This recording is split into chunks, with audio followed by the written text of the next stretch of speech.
Guys, nandito ako ngayon sa Chesa's Restaurant and Filipino Cuisine dito sa May Tagaytay at tikman natin ang isa sa kanilang mga masasarap na putahe dito sa Tagaytay. Kaya naman, samahan nyo ako guys dito at tikman ang kanilang mga pagkain. Kaya naman, dali-dali na kaming umorder ng kanilang sizzling bulalo, sizzling tofu, pakbet na may bagnet, fried rice, pansit at adobong pusit. At siguradong mapapakain tayo ng masarap at madami dahil sa sobrang sasarap ng aming mga in-order. At hindi lang yan, siguradong mapapadami dahil medyo maulan at traffic sa daan. Kaya naman, tara! Let's eat!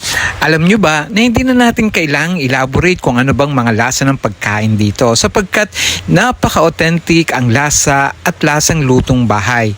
Kaya naman, ang pinagkaiba lang dito ay presentable, mababait na staff, at magandang ambience at overlooking ng Bulkang Taal. Kaya naman, tara, kain tayo!